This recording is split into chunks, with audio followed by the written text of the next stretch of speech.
Hello, Mark Curry here. There are lots of words that I could use to describe our current health situation or our health crisis. Weird, surreal, strange, unbelievable. But as far as our industry is concerned, the business that we call show business, the word is uncertain. None of us, performers, people who are working in the theatre backstage, front of house, people who are working in television, technicians, none of us know when we will be working again. And those of us who don't know when we're working again, but who are lucky enough to have some financial security, can get through this period. But there are lots of people who are not quite so fortunate. And right now is a very difficult time for them. So I wanted to do my bit.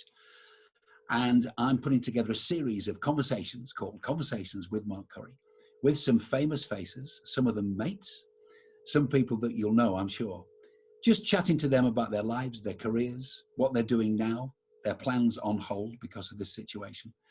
And it would be great if you could enjoy those interviews and those conversations. But what would be really wonderful would be if at the end of watching those conversations, you could hit the donate button and just give whatever you can, which would really help performers, workers in theatre and television who are going through this very, very difficult time. So it's really easy. Sit back, enjoy it. And then when you finish watching, just go to the Acting for Others website, hit the donate button, and you'll be taken immediately to the Just Giving page. It's really simple. Just give as little or as much as you can. Thanks so much for watching. My guest in conversation today has been kidnapped. She's been an unfaithful wife. She's been harassed and abused, all as part of playing the iconic role of Liz McDonald in Coronation Street for the past 31 years. During that time, she also managed to squeeze 2 years of the sitcom 2 Pints of Lager and a Packet of Crisps. On stage, she played the formidable mother in The Rise and Fall of Little Voice. She was also part of the touring production of Rocky Horror Show, playing the narrator. She is the one and only Beverley Callard. Hello. Hello. How are you? Really, really well. What is life like in part lockdown now in Lancashire? Oh, do you know, I have to say, guiltily, I've loved it. Have you? I have loved it. Apart from doing things like this with you, I've had no makeup on for 2 months, no Wonder Bra, no Lycra, no eyelashes. I have loved it. I mean, John and I have been really lucky because we've got a lovely garden, and of course the weather's been quite amazing. And so we've done loads of jobs on the house. We've spent loads of time in the garden, which is very unusual for me. And so we're okay. I think I might get a touch of agoraphobia when we go back to work. You know, it will be like first day of term, won't it? Yeah. I think we go back in a couple of weeks, hopefully. Well, I was going to talk to you about that because of, and you mentioned John there. John's your husband. Has it just been you and John in lockdown? Anybody else? No, just John and I. Unfortunately, we've not seen our children, and they're dotted all over the country. So we've spoken to them like this, but that's all. Not seen our grandchildren. We're missing all them. Yeah. But we've enjoyed it. We've coped really well. Have you been scared at all about the virus, Bev? Because I sort of have and haven't. I really was at first. And then I just thought, I just need to go out there and walk around and cycle and everything. But I think at first there was a great fear, wasn't there? Yeah, I think there is. And a dear friend of mine lost her dad about a month ago now. And then it really hit home because it's someone you know. So, yeah, I think it is frightening. And I do think it makes you reevaluate everything, doesn't it? It's given us all a lot of thinking time. But I think the world will never go back to the normal that we knew. Yeah, it's going to be interesting to see what happens. Really, you, of course, were just about to record your final episodes in Coronation Street. Yes, indeed. Yeah. So we really don't know what's happening yet because, of course, our script writers are rewriting everything. And I should have been leaving, in reality, on the 24th of July. But they asked me to stay for longer because I should have been going into rehearsals straight away for Thunder Girls. So what we've done now is postpone that for a year.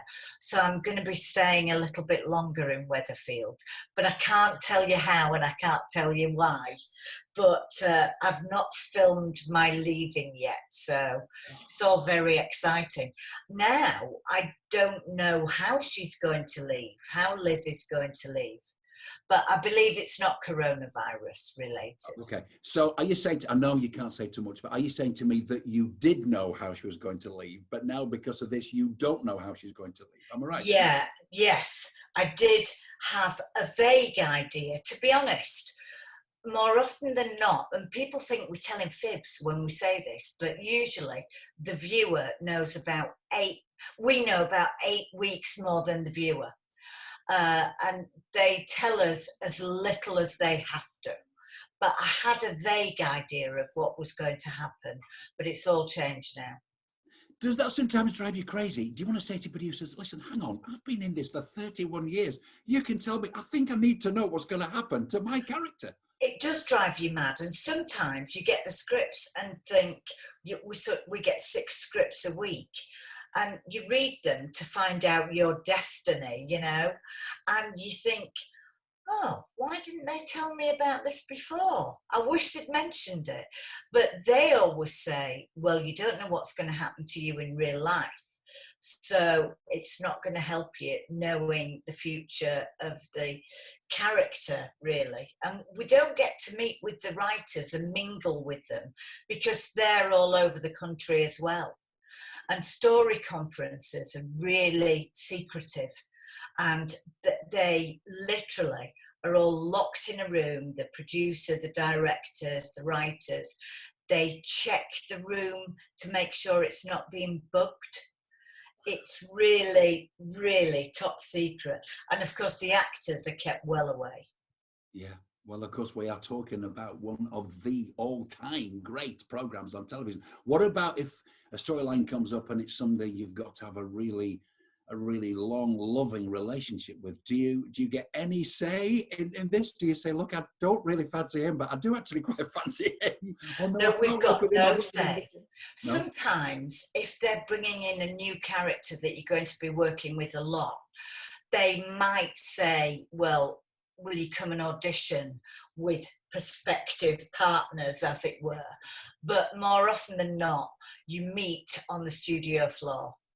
Liz has got a new boyfriend at the moment, or she did have before we went into lockdown.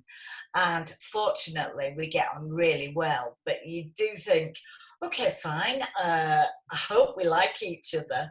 And well, you have to make that chemistry work, don't you? You know as much as anybody. And I think probably it's more difficult in a long run of a theatre show because you are with them a lot. At least on yes, telly, you do your little 1 minute scene and you can disappear. But on the road, you can escape. Yeah. Okay, let's go back. You were born Beverley Moxon in Yes. Morley, near Leeds, the daughter of Clive and of Mavis. Yes. Clive was a baker. Your mum was a concert pianist. So is that the link to show business for you? I think maybe, even though mum and dad, they supported me in what I wanted to do, but I think they wanted me to have a proper job first. But I wasn't very good at any proper job, so I had to do this, really. But they were really supportive. And I mean, my dad died a long time ago and mum died a few years ago. But as far as my family were concerned, no matter what job I'd done before, Coronation Street was everything. My grandma, you remember my grandma had watched Coronation Street from the very first episode in 1960. So they just thought it was marvellous. They disapproved of the costumes I wear. I think Liz was voted the worst dressed woman on television. Truly. Fabulous. I know, I love it. I love it. I do hasten to add, I do not dress like that in real life. No, I know you don't. I know you don't. And I also know, going back again, you were absolutely passionate about amateur theatre. Well, you were just passionate about getting into the business and getting into theatre. And of course, Absolutely. so many of us, the amateur theatre was a way in. Oh, definitely. And of course, where we were in Leeds, we were so lucky because Yorkshire Television was there.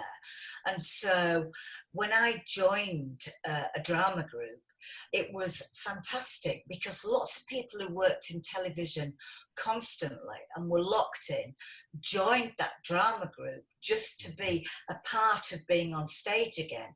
And so for us, it was great, and it was a really good stepping stone, wasn't it? We're talking about a group called the Proscenium Players. If anybody's watching this from the Proscenium Players, I know. We just loved it. I mean, I was already a pro. I was already doing stuff, but I hadn't done You anything. were. And I wanted to do theatre. And we had directors who were as you say, directors at Yorkshire Television doing big series, and they were coming in and doing a bit of theatre, and also actors who would come and join us. It was high quality. We did Shakespeare. We did Shakespeare. Yes, we did. And Noel Coward, of course. Yeah. So it was brilliant. I loved it. And lots of people look down on things like that. And I think as long as you're having a go, and it's all experience of life as well, isn't it? Yeah, of course it is. But during that time, when did you start to think to yourself, I really want to try and make this my career? I think I was in the very first acting I did was when I was 7. And I was the lead in school play. I played a boy. I played the title role, actually. The play was called Darius the Page Boy, and I played Darius the Page Boy. And I knew then I just loved it.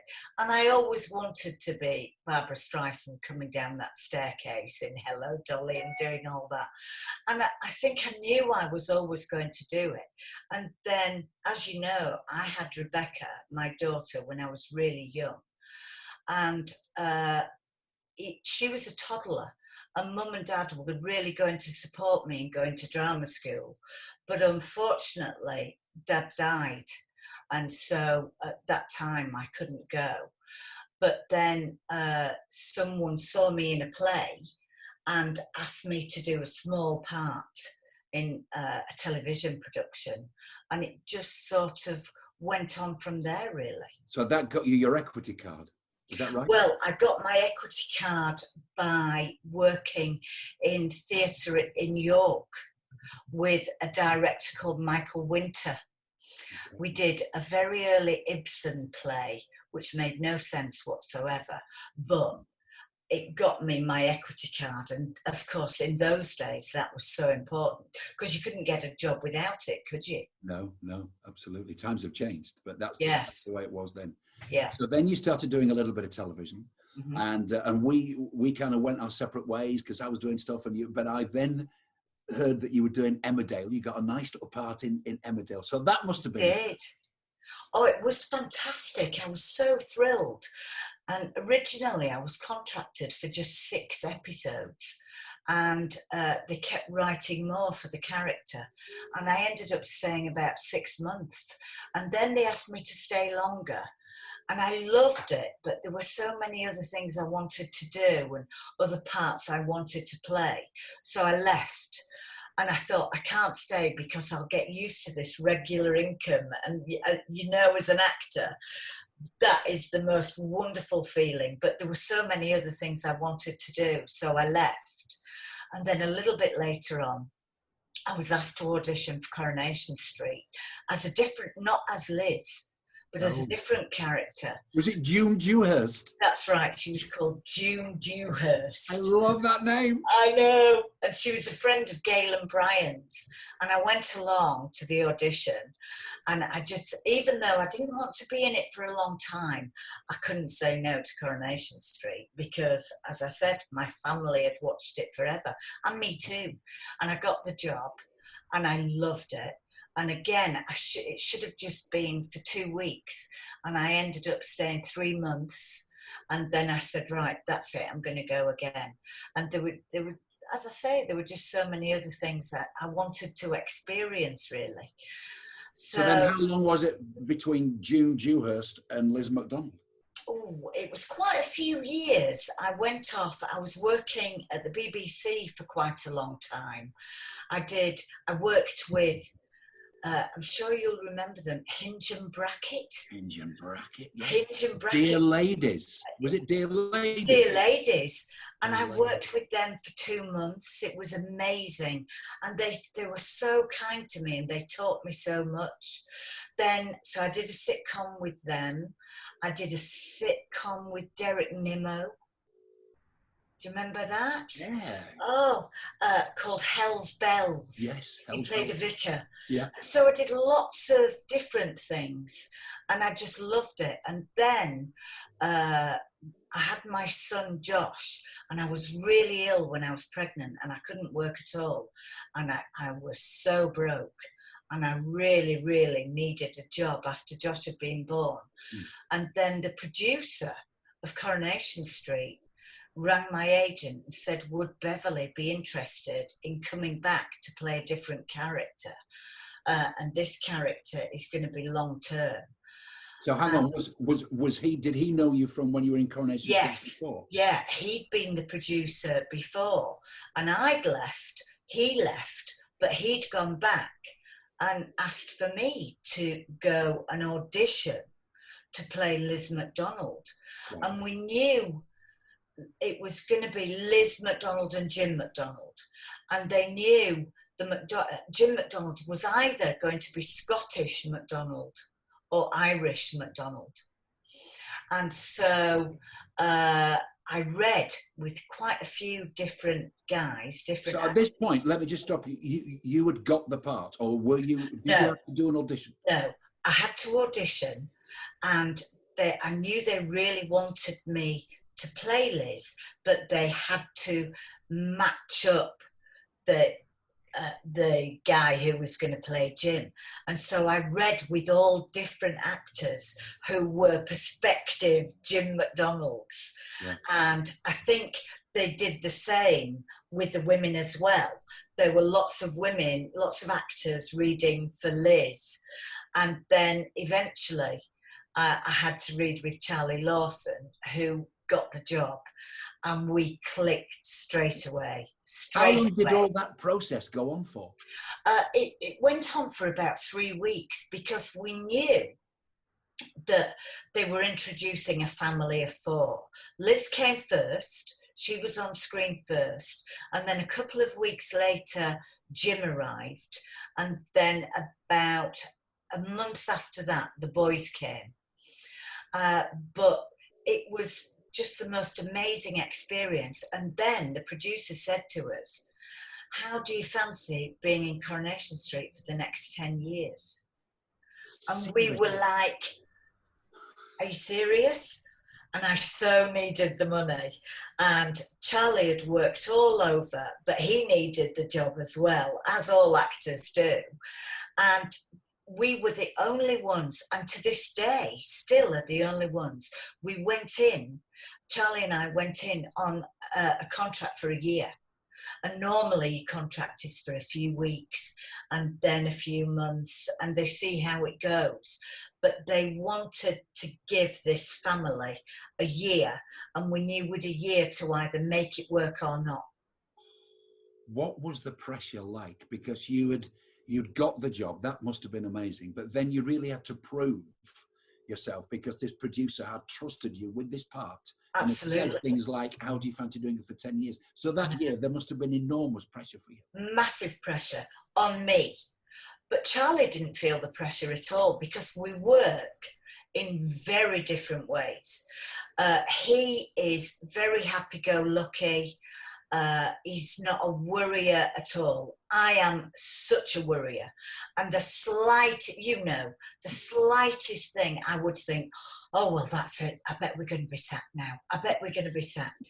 But 31 years later, Absolutely incredible. I know. And do you remember saying to your family, particularly your gran who adored Coronation Street, do you remember saying to them, I've got this part? Honestly, we didn't tell my grandma. Mum knew I was auditioning for it and everything, but we didn't tell my grandma because we knew she'd tell people. She wouldn't be able to keep it to herself, and it was all top secret. And so Mum organised this great big dinner, and they got all the family there, and my sister was there, Stephanie, and we said, you know, I'm about to be in Coronation Street. My grandma was beside herself. And I must tell you this story. I took her to work. I took her onto the set and she watched us film. And she was really, really restrained and very ladylike and very well behaved. Met everybody. And they were all wonderful to her. And then when she met Bill Roach, who plays Ken Barlow, she burst into tears. She burst into tears with excitement. And she said to him, she proper Yorkshire, my grandma, she said, well, Mr. Roach, I've watched you as boy and now man, and you're my favourite. She said, even though our Beverley's in it, you're my favourite still. And he was just wonderful with her. Wonderful. Because we forget, don't we, what big stars they were when we, you know, growing up in the north, or growing up anywhere, but particularly in the north, Coronation Street was massive. And when we were younger watching it, you know, people like Pat Phoenix and Doris Speed, absolutely, Jean Alexander as Hilda Ogden, they were such big stars. So what was it like when you went into that as a regular character? How were these people with you, these actors? Your first day is absolutely terrifying, just terrifying. And, you know, even though we're actors, we're normal people. And I dreaded calling an actor by the character name that they played. So you're really frightened about that. And in those days, we used to rehearse. We don't do that anymore. But when in rehearsals, all the cast would walk around from set to set. So they would watch you rehearsing your scenes, and you were so aware that they might be thinking, this new girl's terrible, you know, oh my goodness. And so you felt you had to prove yourself. But they were amazing. They were wonderful. And then when they put the character of Liz into the Rovers, of course, the person I worked with more than anyone was Julie Goodyear, who played Bet. And she didn't suffer fools, I have to say. She didn't take any messing, but she was fantastic to me. And we worked together for 20 odd years. And I just loved working with her. She made me giggle a lot and got me in trouble a lot. But she sort of trained me in the way of being in the Rovers. And you remember your lines, but you're working with props. You're trying to pull a pint of shandy that sometimes comes out like ice cream or sometimes comes out like cold tea. And then you're handing the money and you're doing all this while you're trying to remember your lines. And she just was so professional. Also, they were never late. They were word perfect. They were perfectionists. And so Julie Goodyear, Bill Tarmy, who played Jack Duckworth, Betty Driver, who played Betty, they were just amazing. You know, and those were the best years for me in Coronation Street. I loved it. It's so lovely to know, because it could be the case that a new person comes in, they're given lots of attention, they're given lots of lovely storylines, and the older ones might start to feel a little bit threatened, and who's this person coming along? So it's really nice to know that generosity was there. There was none of that jealousy or people none at all. And I think also because in a soap or any long running drama, there is no real jealousy as such, because each person plays an individual character. So it's not like actors vying for the same job.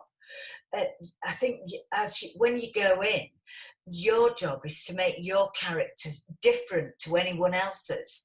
So your character has her own identity. And that's the most amazing thing about being, as opposed to being on stage or being in a play. The best thing is you can inspire the writers as well as them inspiring you.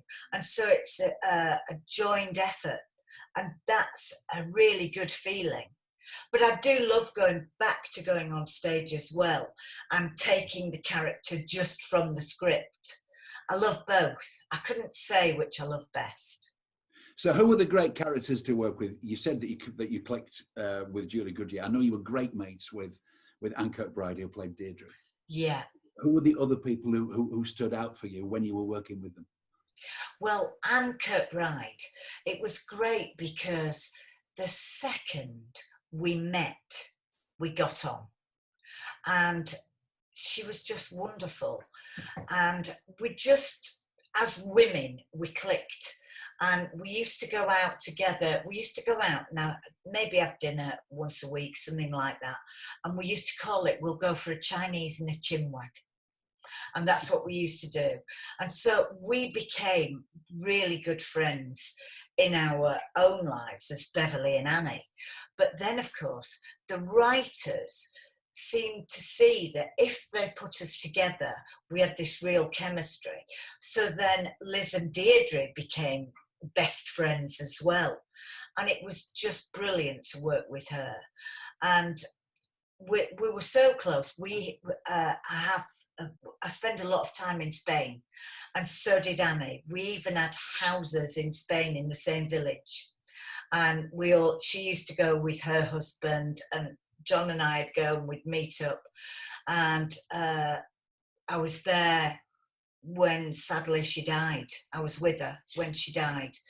And so I miss her every single day. And I must tell you, it's very spooky going in the Barlow set, because it just makes me think of her. It doesn't, just for a second, it makes me sad. Yeah. And I feel her presence there, which is really strange but wonderful. Yeah. Do you know what I mean? I absolutely can imagine that, because I imagine on set, I don't know, but I imagine in the Barlow set, there'll be photographs of her. Absolutely. Kind of and the set is iconic as well, you know. Yeah. It's Uncle Albert's piece of furniture that's still there, you know, 60 years later. And so I do miss Annie every day. But the other ones I loved working with were Bill Tarmey, who played Jack Duckworth, Roy Barraclough, who played Alec Gilroy, and of course Charlie, who played Jim. Charlie and I know each other so well. He's my dearest friend, and we know what each other's thinking, and especially on the set. And once you go for a take and that red light goes on the camera, you both move up a gear, you know. Yeah. It's the best feeling. And of course, Simon Gregson, who plays Steve, he is just a darling. We can't look at each other without giggling. Still, a natural comic. He's so funny. He's fantastic. What about the fame aspect? Because overnight, when you're in something like that, you become very famous. Your life changes. How was that? How do you learn to cope with that? Was that tricky for you? That is difficult, because being in a soap doesn't make you a star as such, but what it does do is it makes you a household name. So everybody, they think they know you, and eventually they do get to know the real Beverley a little bit, but they know Liz very well because she's in their living room now 6 times a week, but in the beginning it was just twice a week. But I'm really lucky in that people love Liz. That, you know, the men fancy her a bit, the women love her because she's a feisty, strong woman. Kids love her because she's a good mum, but she gets it wrong. So Liz is a likeable character. But the press intrusion can be quite frightening. And I think it makes you don't become a recluse, but I'm not really into the showbiz side of things. I hate all that. The award ceremonies and the big showbiz parties. I used to like it. But you know, I think the longer you're in it, the more shy you become in a way.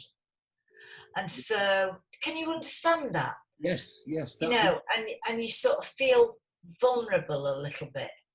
And so you do become more shy, but I still love the job as much. And I love chatting to people who watch it, because you don't get feedback instantly from a scene as you do on stage. You have to wait a few weeks, but it's great when they come up and say, oh, I loved it when you did this, and they do chat to you as if they know you, and that's great. Yeah. But the showbiz side of it, I don't enjoy that much, really.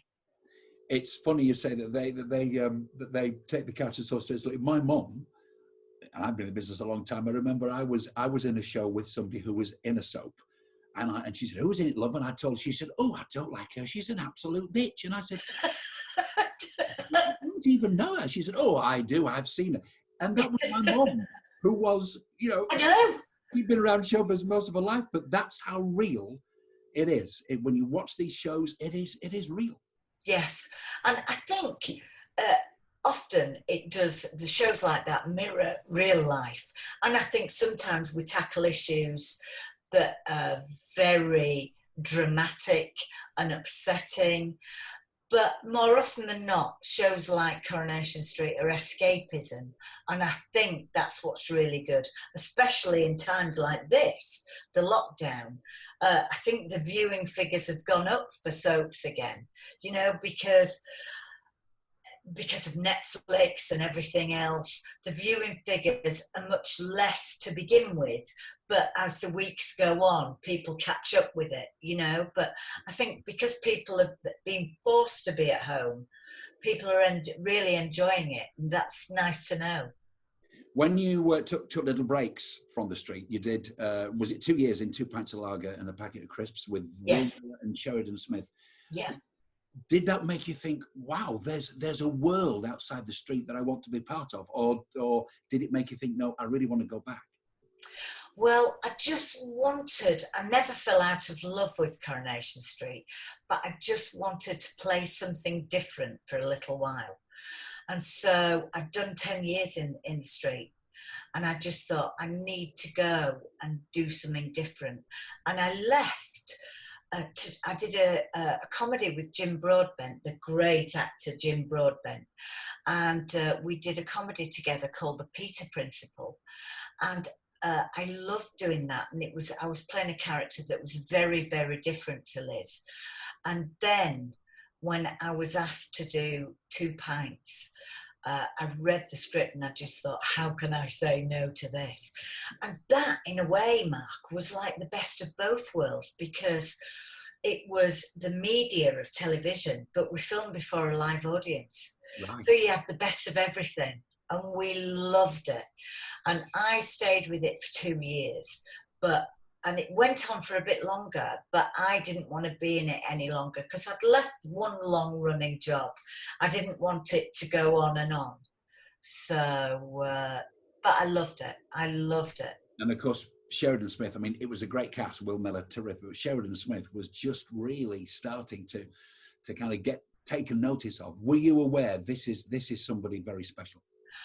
Yeah, to be honest, the whole cast were, tiny cast, but the whole cast were, and we all got on so well. And Sheridan Smith, Natalie Casey, Will Mellor, Ralph Little, it was a really tight bunch of people. And again, we giggled a lot. We had to do many retakes because the script was so funny, but also the actors were so funny in reality as well. But of course, the audience loved that because we'd have to go again for another take because we got the giggles. So it was just great fun. And Sheridan was special, but they all were. Yeah. And I must say, even now, even though Sheridan is a star now, she's just as lovely as she was then. She's just as gorgeous and just as down to earth as she was then. That's nice to know. I know that you loved getting back on stage and playing the mum in The Rise and Fall of Little Voice, a part that's just one of the best parts for a woman of a certain age. Great for you, really great for you. And when I found out you were doing it, I thought, this is going to make her just want to do theatre for the rest of her life. Oh, I cannot tell you, the script written by Jim Cartwright is just amazing. But then to be directed by him as well was just a gift. And I loved it. I absolutely loved it. And originally, we were going on tour for 12 weeks. And a week in a different city. And so you always, you always travel on a Sunday and then open in a new theatre on a Monday. And I just loved that. But it was such a success and so popular. We ended up doing 33 weeks on tour. And it was amazing, absolutely amazing. And people say, oh, you must be exhausted all that time on tour. But nothing was as tiring as Coronation Street. So I loved it. It was just great, because once you've learned your lines, you've got them. You know, Coronation Street, you're learning lines every night. So it was just different, but I loved it. Yes, it's interesting that, isn't it? People think that being in a soap, you just pop on and sometimes you say, well, I'll just have a pint of lager, please. They're not aware that the scripts are coming to you and changing. It's a treadmill. It is a treadmill. I think nowadays it's not as difficult now as it used to be, because the cast is so big now and the scenes are so much shorter. But 20 years ago, then it was hard. Yeah. Because the scenes were long. You'd have so much to learn. There were only maybe 25 in the cast. Now we've got over 80. Yeah. 80 people in Coronation Street. So it's much easier now. What about Rebecca? Because Rebecca Callard, of course, she's followed in your footsteps. It seems that I know she loves performing and she's terrific. She's so talented. But it also seems like she likes her life as well. Is that where we are with Rebecca? She sort of likes that balance and doesn't want to do too much work? Well, it's different. Once Rebecca worked constantly. At one point, she was earning a lot more than I was, believe it or not. She really was. And she worked... You can't have that. I know, absolutely. How dare she? How dare she? But then, when she had Sonny, her first son, who is 14 now, believe it or not, she then... she'd actually been in New York working in As You Like It for Sir Peter Hall, directed it. And he offered her another job. And she said, Mum, I'm coming back to England. And she said, I want to be a mum. And as soon as they began trying, her and her husband, Gideon, it happened. And then she wanted to work, but she didn't want to go away from home. And because you don't get those years back, do you? No. And she has two boys. Sonny is 14 and George is 12. And she loves working, but she doesn't want to leave them for too long. But she's been writing quite a lot.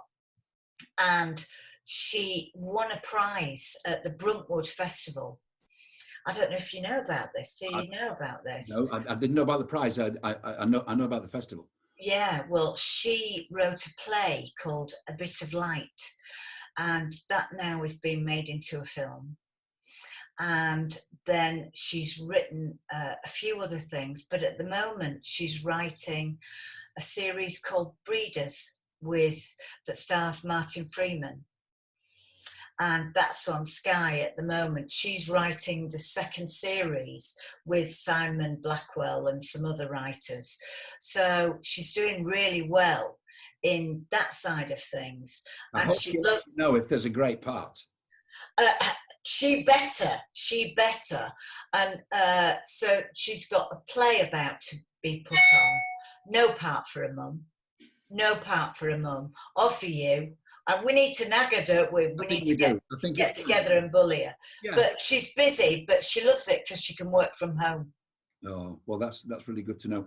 I know that during this time, you know, you've had some fantastic highs. You've had a few lows as well. You've had a few issues with your health and everything else. Now you're with John, lovely John, who's there with you, I know. And is this a really good time for you personally?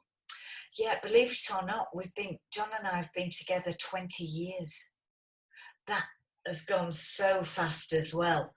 Now, as you know, I suffered, in 2010, I suffered from really severe clinical depression. And I never thought anything like that would happen to me. But I think depression, in a way, is the curse of the strong. I think it happens to people who are perfectionists, who are worriers, people pleasers. And but for anybody who sees this, I would say, given the right help, which is difficult to find, but given the right help, anyone can get better. And I am proof of that. I have to monitor myself and I still have to take medication, but I am really well, really well. So I'm in a good place. What's nice to know as well is that we're doing this for acting for others, and of course they are there not just to help you financially if they possibly can, but anybody with any performers or industry professionals who are suffering with some mental health and health issues, worrying, etc. They're there for that as well. It's, you know, they're there to listen to you and maybe guide you. Absolutely. And I think you need to be, when you're in that black hole, it's very difficult to talk about it. But if you can be brave enough to talk about it and you find people who will listen, and I think there used to be a massive stigma, there still is, but we're chipping away at it. And I think also being in this lockdown is going to affect people terribly, their mental health particularly. And I think people are being kinder to each other. And I do think now when people say, how are you? They really want to know the answer. Where often you just say, how are you? Oh, great, thanks, how are you? We don't register what we're actually saying. But I think but the problem is, if somebody asks you how you are and you go, I've got a bit of a headache, they run. They just go. Yeah, and I think... It's only a headache. I think maybe now people really listen and really want to know how you are. And that means a great deal, I think. Yeah. So what's next? Do you know what's next? Or does it depend on how Liz leaves the streets? Do you want to break? What would you like to do? Well, I am leaving Coronation Street. I should have been leaving very, very soon, but I think I'm staying a bit longer because we've all had the lockdown and everything else. And I should have been going on stage with Thunder Girls, which is a new play. We previewed it for a week, September of last year, and we sold out 8 months before the opening night, which is amazing. Wow. And so we're taking that on tour. And so we've postponed that for a year. We're doing that next September.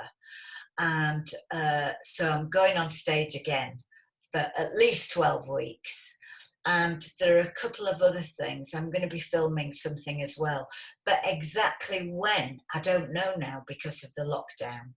But I'm going to be busy, which is good. As an actor, you want to be busy.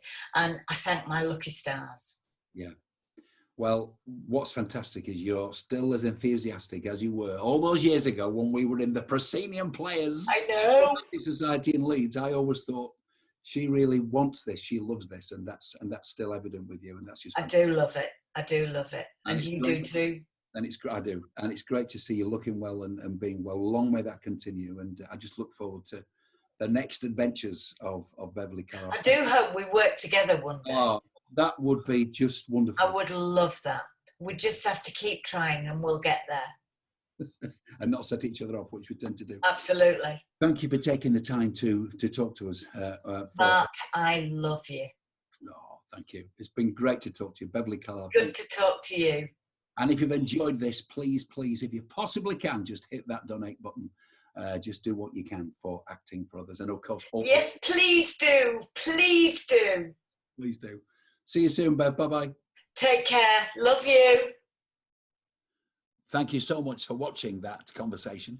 If you've enjoyed it, please go to the Acting for Others website, which is actingforothers.co.uk, and hit the donate button, which will take you immediately to the Just Giving page. And please give as little or as much as you possibly can to help those performers and people in the industry who really need your help financially right now.